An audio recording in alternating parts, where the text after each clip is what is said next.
Luke Timberlake, pleasure to meet you. You too. And you're from Salt Shack. We're from Salt Shack, you guys yes. are influencers. Hi. Danielle, nice to meet you as well. I still haven't acclimated to people calling me an influencer. It feels really alien to me, people calling me that. It's an interesting term. I'm not sure whether I would like that myself. By the end of the you know. interview, we'll see how I've influenced you, and then you can tell me, you can give me your feedback. Right. Well, at the very least, I answered or commented on one of your posts this morning before I even knew who you were. Yeah, So congratulations. I've broken you in. Congratulations. there you go.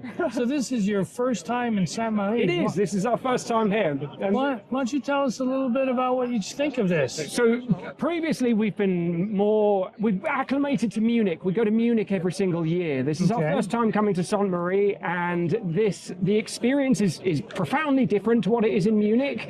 However, it's the landscape here, the show itself is absolutely fantastic. It's this sort of cosmopolitan medley of different accents and languages and dialects and minerals from all over the world. Now we got here on Sunday, so we've been here since Monday. Today's Thursday, and we still haven't seen the whole show.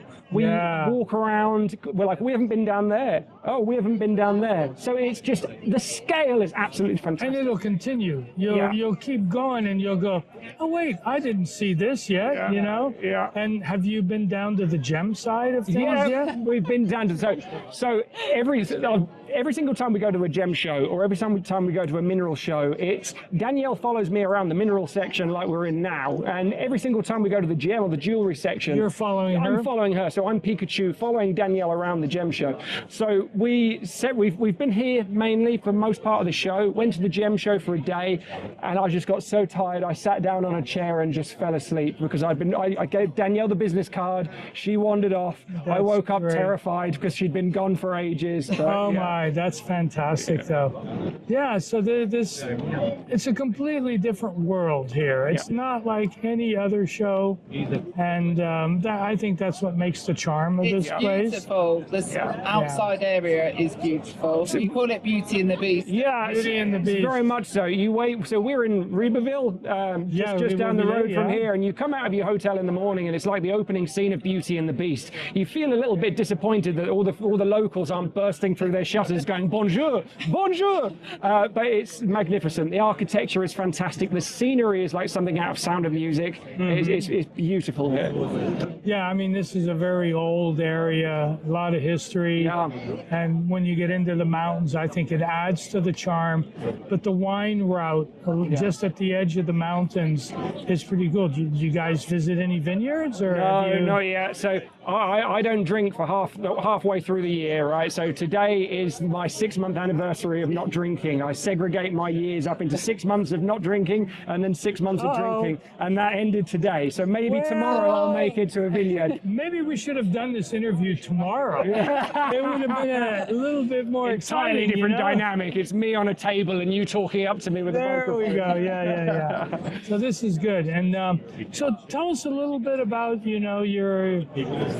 what you do online. So we're an educational geology company. So what we do is we're trying to familiarize people with something that I feel like the industry in some ways has kind of distanced itself from. So my love is history, I love science, I love literature, and I think that minerals are kind of intimately woven into the fabric of all of those different subjects. I think that the industry itself kind of needs storytellers, and I like to be that storyteller, sort of expressing the sort of dynamics of crystals and minerals and how they're woven into the fabric of civilization and empire and all of the things that I don't think there's a great deal of commentary on. So that's kind of the itch, the thing that we're trying to scratch at the moment. Well, and mining has been going on for thousands of years. Of course. So, I mean, you take something like lapis, for example. Yes. They've been mining lapis since about 7,000 BCE. Much of the Silk Road existed in order to traffic this material across Central Asia.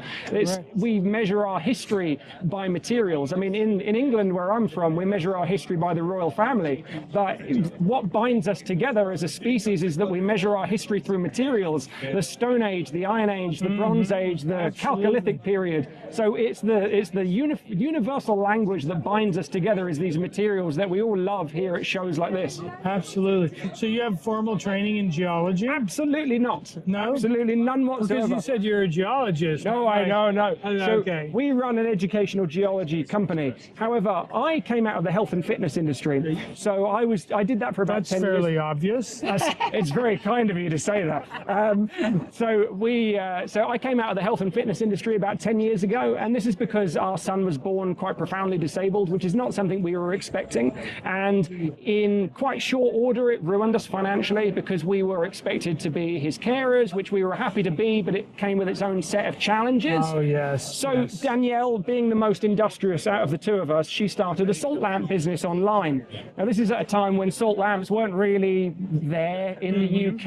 I like to think that we were partially responsible for that massive spike in popularity that went on for a while. And then we gradually diversified into crystals and minerals, which is a subject that I fell in love with when I was about 8 or 9 years old.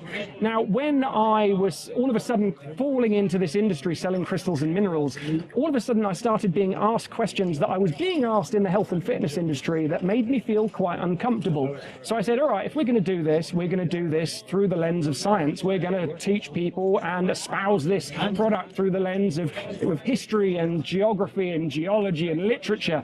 So I learned through something called the Feynman method, which is essentially where I learn to teach. So I'll learn about a subject and then I will immediately teach it. So I'll learn about a subject that I don't know anything about whatsoever, and then I'll immediately make a tutorial about it. That's fantastic. As a retired educator, that just totally rings my bell. Fantastic. Yeah. So congratulations. And what was your background when you started, Danielle? Well, I went through a stage of doing everything. Sports massage, nails. I couldn't stick to one thing. I didn't love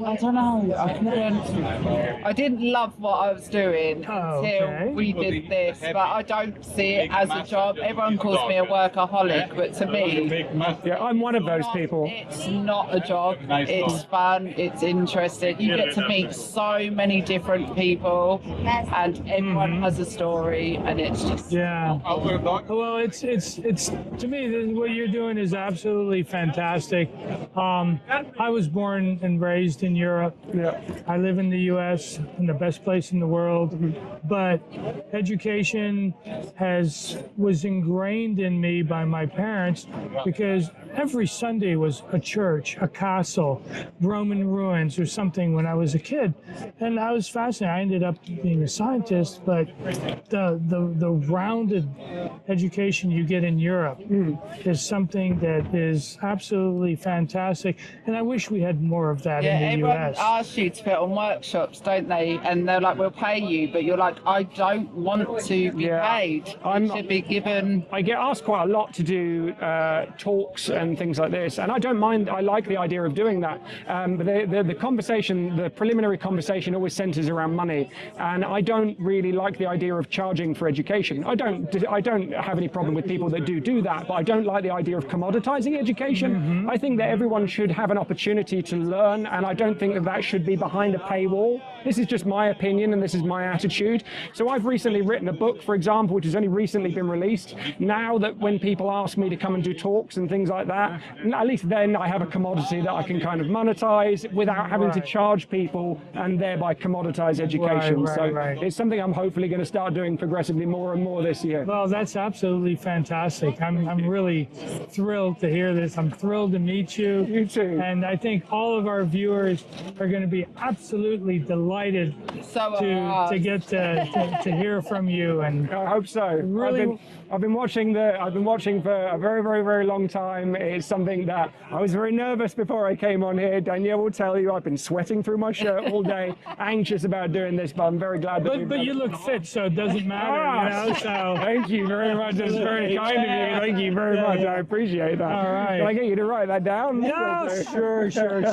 I'll put it on your site. You know, what the heck, you know. I'll frame it. I'll put it on the wall. There you go. All right. Well, Luke, you have any parting comments you would like to add? I'll be derivative. Civilization exists by geological consent, subject to change any moment. All right. It's not my quote, but I'm going to use it. All right. Very good. Luke, it's wonderful to meet you. Pleasure. Danielle, Nice to meet wonderful you. to meet you. And good luck. Enjoy the rest of the show. Thank you very much.